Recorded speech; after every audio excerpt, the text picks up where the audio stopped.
A 74-year-old woman entered her neighborhood bank last spring to take out her own money and was refused, not because the funds were missing, but because of a regulation quietly approved by 7 federal agencies in 2024, a rule that almost no one over the age of 60 even realizes exists. In just a few minutes, I'm going to explain exactly what happened to her and why it could happen to you. But first, there's something important you need to understand, because without this context, the ending of this story won't fully make sense. I'm Nancy, and this is Senior USA. Last month, I published a video about the $10,000 banking rule. Over 200,000 of you watched it. Since then, I've noticed a surge of other channels sharing their own versions of the same topic. Some got it right, others dangerously inaccurate. In fact, I recently saw one video claiming a retired couple received a letter from their bank, a letter that federal law actually makes illegal to send. I'll come back to that shortly. But first, here's what you absolutely need to understand. The $10,000 threshold hasn't changed since 1970. Back then, $10,000 was more than many Americans earned in an entire year. It could buy you 2 brand new Cadillacs. Gas cost just 36 cents per gallon. A house averaged around $23,000. That was the environment this rule was designed for. Drug traffickers carrying suitcases of cash, not a retired school teacher selling her late husband's pickup truck. And yet, that number has never been updated. Not once. Last year, the Government Accountability Office reported that if this threshold had kept up with inflation, just like Social Security, it would be closer to $73,000 today, but it's still $10,000, which means in 1970, the rule targeted criminals. In 2026, it can flag your grandmother paying a contractor. I'm not saying that to alarm you. I'm saying it because everything else in this video depends on you seeing that clearly. The rule stayed the same, but the world changed, and that gap is exactly why things are getting more complicated for retirees at the bank counter. Let's do a quick refresher. The $10,000 rule means any cash transaction above that amount triggers a report called a currency transaction report. The bank files it automatically. It goes to FinCEN, part of the Treasury, not the IRS.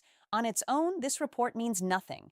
The real issue is structuring, splitting transactions to stay under the limit. That's a federal offense, even if your money is completely legitimate.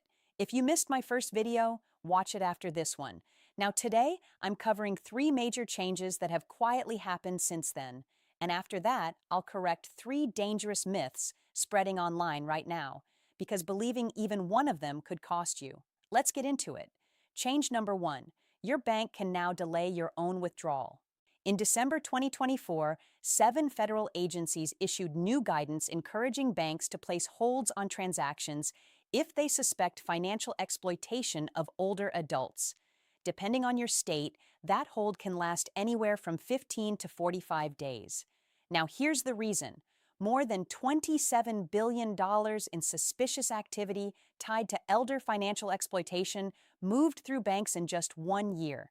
These holds are meant to protect seniors from scams. That's the positive side. Now let me show you the reality. Let's call her Margaret. She represents real cases I've seen. Last spring, a storm damaged her roof. A contractor knocked on her door, quoted $18,000 cash, and offered to fix it. Margaret had the money saved. She went to the bank to withdraw it. Instead, she was brought into an office and questioned. Then she was told her withdrawal would be held for 15 days. She was furious, and understandably so. "This is my money," she said. "I need it now." She was right, but here's the twist. Here's the end. A year earlier, she had added a trusted contact, her son, to her account. During the hold, the bank called him. Within 20 minutes, it became clear the contractor had no license, kept changing prices, and insisted on cash because the IRS was after him. It was a scam. Margaret kept her $18,000. Now imagine the other version. The contractor is legitimate, but there's no trusted contact. Her money is still held. That's happening every day. The difference? One form, one name, one phone number. Remember that. Change number 2, the $600 payment rumor. Many of you told me you stopped sending money through apps because you heard the IRS tracks anything over $600. That is not true. That rule never went into effect. In fact, legislation passed in 2025 reversed it entirely. Platforms like Venmo, PayPal, and Cash App only report if you receive over $20,000 and complete more than 200 business transactions in a year. Personal payments are not reported. So sending birthday money? Helping family? That's not being tracked as income. Please don't cut off support because of misinformation. Change number 3, smarter bank software. This one is costing people real money. Let me tell you about Terry Deco, a grocery store owner in his 70s. In 2013, the IRS seized $35,000 from his account, not because he broke the law, but because his deposit pattern looked suspicious. He was staying under $10,000 for insurance reasons. The system flagged him anyway. It took 2 years to get his money back. A federal audit later found that in over 90% of similar cases, the money was legally earned.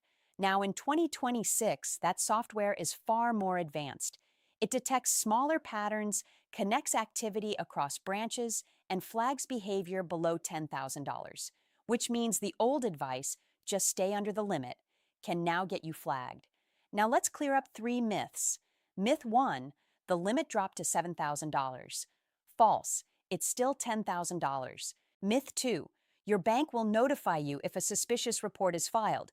Completely false and illegal under federal law. Myth 3, seniors are being targeted more heavily. Also false. These rules are meant to protect, not monitor. Now here's the most important step you can take. Go to your bank this week. Ask for a trusted contact designation form. It's free. It takes 5 minutes. That person cannot access your money, but they can answer the phone if your bank calls. And that call can turn a 15-day hold into a 20-minute solution. Here's the 4-step plan. State your purpose. Avoid splitting deposits. File documents immediately. Elect a trusted contact. One final thought. In October 2025, a bill called the Streamline Act was introduced. If passed, it would raise the threshold to $30,000 and adjust it for inflation every 5 years. We'll see what happens, but at least the conversation has started. You spent your life earning this money. You shouldn't feel nervous walking into your own bank. You just need the information most people aren't being told, and now you have it. Before you go, leave a comment. Tell me your state and what transaction concerns you most right now. I read every comment myself, and your stories shape the next videos. If your situation is complicated, share it. Someone else is probably facing the same issue. My next video will break down the exact source of funds letter banks send, line by line, in plain English. If you know someone over 60 handling large amounts of money, share this with them. That trusted contact form might be the most important 5 minutes they spend all year. I'm Kendra. This is Senior USA. I'll see you in the next one. And don't forget to subscribe for more valuable updates.